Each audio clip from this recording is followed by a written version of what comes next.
Ceci est une histoire vraie. Elle est arrivée à l'ami d'un de mes amis, Josh.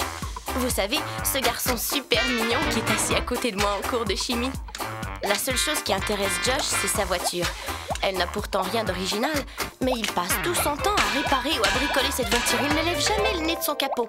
Un jour, alors que je passais devant chez lui pour la 10e ou 11e fois ce matin-là, il me demanda de lui passer une clé à molette. Je suis presque certaine qu'il a reconnu ma main. Bref, cette voiture lui coûtait une véritable fortune. Je suppose donc que c'est pour cette raison que Josh a fini par accepter un petit travail à la pizzeria. Il y avait une petite annonce accrochée sur le panneau d'affichage de l'école. La pizzeria avait besoin d'un nouveau livreur qui devait avoir son propre véhicule. Josh eut donc un entretien avec le patron. Tout en pétrissant la pâte, ce dernier lui demanda simplement s'il pouvait commencer tout de suite. Parce que Sidney, le dernier petit livreur, est parti avec la pizza et n'est jamais revenu. Le patron lui dit qu'il aurait droit à un salaire minimum, plus les pourboires. À moins, bien sûr, qu'il mette plus de 30 minutes pour livrer une pizza. Dans ce cas-là, il devrait payer la pizza de sa poche. Pourquoi pas, après tout? On donna à Josh une casquette ainsi qu'une chemise avec son nom écrit dessus. À environ 10h30, le patron va lui dire qu'il devait s'en aller, mais qu'il avait préparé quelques pizzas au cas où. Josh, tu n'as plus qu'à les mettre au four et à les livrer en rentrant chez toi. C'était la première nuit de travail de Josh.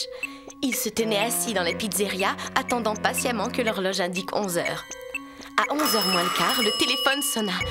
C'était une fille avec une très jolie voix qui voulait commander 2 pizzas. Aucun problème. S'il n'était pas là dans 30 minutes, les pizzas seraient gratuites. Josh fit cuire les pizzas, ferma le restaurant et se dirigea vers sa voiture. Il lui restait encore 15 minutes pour faire un trajet de 7 minutes. Mais tout à coup, un bruit sourd se fit entendre sous le capot. La voiture de Josh s'arrêta. Il se précipita hors de la voiture, souleva le capot et bricola le moteur jusqu'à ce qu'il se remette en marche. Il se dépêcha pour arriver à temps, mais les 30 minutes étaient dépassées. Josh frappa à la porte d'une grande maison très sombre. Une fille très jolie vint lui ouvrir. Pauvre Josh, il était tellement gêné. Il s'excusa d'arriver en retard et la supplia de ne pas en parler à son patron. La fille se mit à rire et lui dit qu'elle allait payer les pizzas. Il n'avait qu'à entrer un instant et attendre pendant qu'elle allait chercher son porte-monnaie. Elle lui demanda s'il avait faim. Il aimerait peut-être partager ses pizzas avec elle. Josh ne voyait aucune raison de refuser puisqu'il avait terminé son travail et puis il commençait à avoir faim. Elle demanda à Josh d'aller chercher des sodas dans le réfrigérateur qui se trouvait au sous-sol et lui tendit une bougie. Alors Josh descendit un vieil escalier qui craquait sous ses pas. Mais quand il arriva en bas, il trébucha et la bougie s'éteignit. Josh sortit sa lampe de poche et éclaira les murs gris, humides et suintants de ce sous-sol. Aucune trace du réfrigérateur, mais il aperçut une porte et il l'ouvrit. À l'intérieur de cette pièce, il y avait un porte-manteau et sur chaque cintre était pendue une chemise de livreur de pizza comme la sienne. Il y avait un nom différent sur chacune d'entre elles. Sur la plus proche était inscrit Sidney. Il se retourna pour partir, mais là, devant l'escalier, il aperçut la fille qui tenait à la main le plus gros et le plus coupant des trancheurs de pizza qu'il avait jamais vu. Elle lui fit un petit sourire et lui dit « Combien de parts voudrais-tu que je coupe ?» Josh hurla, sortit en courant de la maison, sauta dans sa voiture et fila si vite qu'il laissa une trace de pneu sur l'asphalte. C'est une histoire vraie. Elle est arrivée à l'ami d'un de mes amis, Josh, qui devient blanc comme un linge chaque fois que je lui demande de venir manger une pizza avec moi. Il est tellement mignon. Ceci est une histoire vraie. Elle est arrivée à l'ami d'un de mes amis et j'aimerais bien qu'on devienne encore plus amis, si vous voyez ce que je veux dire. Il s'appelle Al. Le gros Al. Il a des pectoraux comme des melons d'eau, des biceps aussi énormes que des papayes et des quadriceps de la taille d'un cantalou. Al est une salade de fruits très appétissante. En plus, il gagne bien sa vie. Il installe des moquettes. Est-ce qu'il a un défaut? Les cigares. Il en a toujours un dans la bouche. Un jour, Al vint installer une moquette en polyester dans cette maison. À son arrivée, la propriétaire, une vieille bonne femme, remarqua le cigare de Al et lui interdit de fumer à l'intérieur de la maison. Et quelle belle maison c'était! Il y avait des napperons en dentelle, de jolis rideaux et des antiquités un peu partout. Et surtout, pendue au plafond, on apercevait une cage toute décorée qui aurait dû se trouver dans un musée. C'était un véritable palace pour volatiles. Oh oui, il y avait un oiseau dans la cage, un petit canari appelé Princesse. Al transporta tous les meubles dans la pièce d'à côté. Mais quand vint le tour de la cage, la dame lui dit « Princesse ne gêne personne, elle reste où elle est. Et de plus, dit-elle, Princesse aime observer les gens. » Enfin, Al sortit la moquette et commença à la dérouler. Al était seul dans la pièce avec Princesse. Alors, il commença à parler à l'oiseau. Bien sûr, le canari ne répondait pas. Il se contentait de pépier de temps à autre. Mais Al sentait bien qu'une certaine affinité commençait à se créer entre l'oiseau et lui. C'est à ce moment-là que le cigare intervient dans l'histoire. Quand la dame vint lui dire qu'elle sortait acheter des graines pour oiseaux, Al profita de cette solitude et se mit à mâchouiller le bout de son cigare. Al commença donc à mâchonner son cigare et à installer la moquette, tout en bavardant avec Princesse. Il étendait et clouait la moquette sur le plancher. On entendait des tchong-tchong, ping-ping, bang-bang, tchong-tchong, ping-ping, bang-bang. Au bout d'un moment, Al se dit que Princesse avait l'air triste d'être enfermée dans cette cage. Alors, il lui ouvrit la porte et Princesse s'envola. Al s'assit contre le mur et passa le cigare d'un côté à l'autre de sa bouche en regardant ce petit ami à plumes s'amuser comme un fou. Jusqu'à ce qu'il entende la clé dans la serrure. Al remit le cigare dans sa poche et essaya de faire entrer Princesse dans sa cage, mais l'oiseau refusait obstinément. Quand la dame entra, Al essaya de se mettre entre elle et la cage pour qu'elle ne s'aperçoive pas qu'elle était vide. Mais bien entendu, l'oiseau vint se poser sur l'épaule de Al. Tout ce qu'il pouvait faire, c'était prendre un air gêné et sourire bêtement. Mais la dame se contenta de rire en les regardant et elle lui dit qu'elle laissait souvent Princesse sortir de sa cage. Al se sentit très soulagé, comme vous pouvez l'imaginer, et se remit au travail. Mais il avait perdu beaucoup de temps à regarder voler le canari et il était très en retard, alors il se dépêcha. En moins de temps qu'il ne faut pour le dire, Al se tenait dans le couloir de l'entrée et appelait la dame pour qu'elle vienne admirer son travail. Elle vint se placer à côté de lui et lui montra le milieu de la pièce où on voyait une bosse dans la moquette. Mais enfin, qu'est-ce que c'est que ça? Al pensa que le cigare avait dû tomber de sa poche et rouler sous la moquette quand la dame était rentrée et l'avait surpris. Mais il ne pouvait pas lui avouer qu'il mâchouillait un cigare. Alors il lui dit « Ce n'est qu'une poche d'air ». Il prit son marteau et frappa pour aplatir la poche d'air. Son travail étant terminé, Al fit signer la facture à la dame et partit. Il monta dans son camion et alors qu'il rangeait la facture dans sa poche, il retrouva le bout de son cigare. Alors il comprit. Si le cigare se trouvait dans sa poche, qu'est-ce qui était sous la moquette? C'est à ce moment précis que la dame sortit en courant de la maison. Elle hurlait « Princesse, princesse, où est ma petite princesse ?» C'est une histoire vraie, vous pouvez me croire. Elle est arrivée à l'ami d'un de mes amis, Al, qui pèse aujourd'hui plus de 150 kilos, depuis qu'il ne veut plus installer de moquette. Ceci est une histoire vraie. Elle est arrivée à l'ami d'un de mes amis. Jimmy était le meilleur. Quand il s'agissait de trouver un sujet d'article, pas un photographe de presse ne lui arrivait à la cheville. Il travaillait comme correspondant pour plusieurs journaux et il connaissait son métier.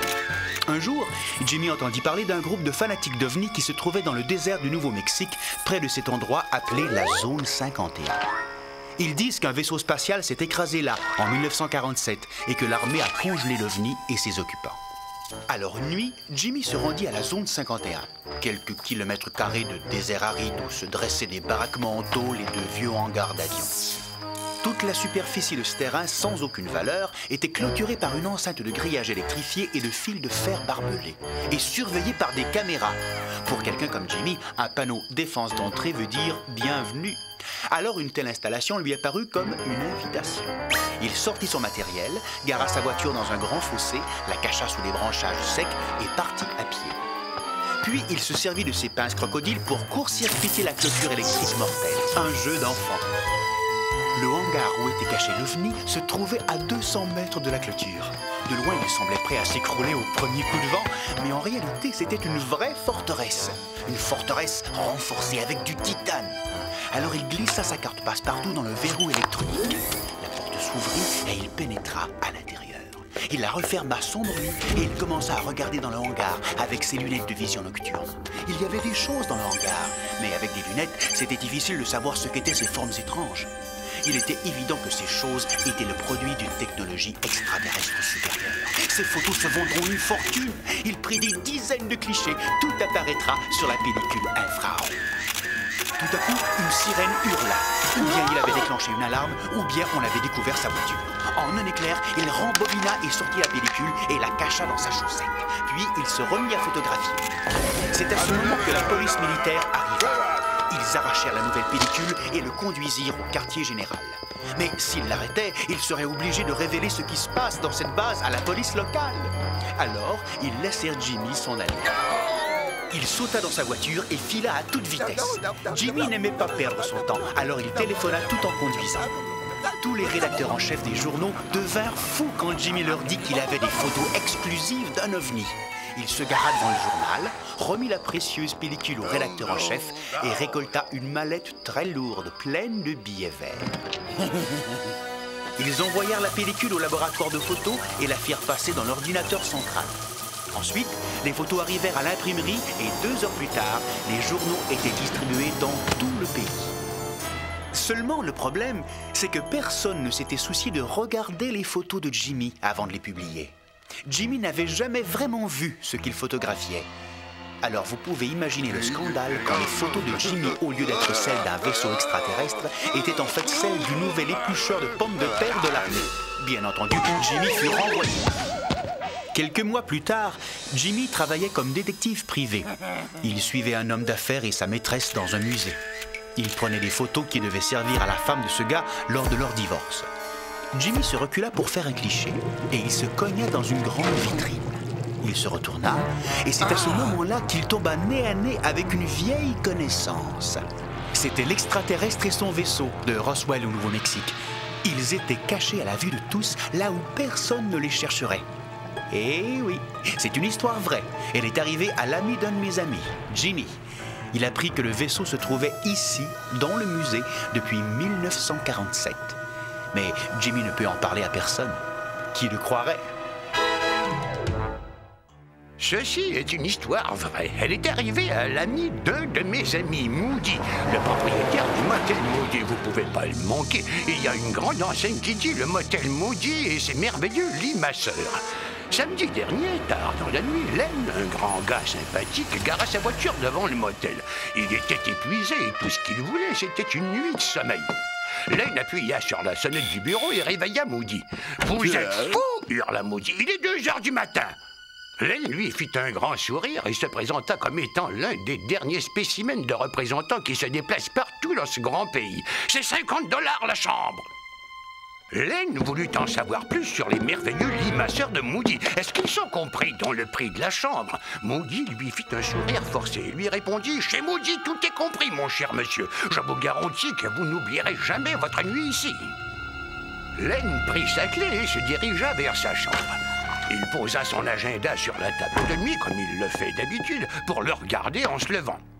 Puis il chercha le bouton pour mettre en marche le merveilleux limasseur, mais il ne le trouva nulle part. J'espère que c'est bien un merveilleux limasseur et qu'il fonctionne. Il prit le téléphone et appela Moody, mais personne ne répondit. Il s'allongea sur le lit, très agacé. À ce moment-là, il entendit un petit bruit de frottement étrange et presque mécanique. Len pensa que c'était le bruit des voitures sur la route ou que ses oreilles sifflaient parce qu'il avait trop écouté cette nouvelle station de radio. Puis il sentit quelque chose bouger sous ses doigts. Il souleva les couvertures et vit que le matelas vibrait. Ça doit se déclencher automatiquement. Len sourit de bonheur en s'allongeant sur le merveilleux limasseur. Il avait l'impression que des milliers de doigts habiles massaient son corps. Les courbatures et les douleurs de la journée disparurent instantanément. Ses doigts apaisants le firent sombrer dans un sommeil profond. Jusqu'à 10 heures le lendemain matin. Len bondit hors du lit avec le sentiment de pouvoir vendre n'importe quoi. Je pourrais sûrement vendre des centaines de merveilleux limasseurs, des milliers. Il sortit de sa chambre en courant et se dirigea vers le bureau du motel en parlant de l'affaire du siècle. Len supplia Moody de lui dire qui avait fabriqué ces lits. Je pourrais les vendre à tous les motels du pays et du monde entier. Moody secoua la tête. Je les ai fabriqués moi-même pour mon motel et je n'ai pas l'intention de vendre ces lits à qui que ce soit. Mais Len continua à insister encore et encore jusqu'à ce que Moody lui claque la porte au nez. Len était très déçu et il reprit la route. Mais il s'aperçut très rapidement qu'il avait oublié son cher agenda dans sa chambre au motel. Len était sûr d'une chose, il pouvait vivre sans les merveilleux limasseurs de Moody, mais il ne pouvait pas vivre sans son agenda. Alors il fit demi-tour et reprit sa chemin.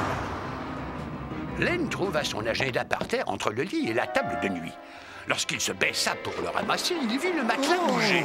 Il eut un peu peur parce qu'il n'avait pas touché le lit pour déclencher les vibrations. Il ramassa son agenda et il remarqua un petit trou sur le côté du matelas gonflé.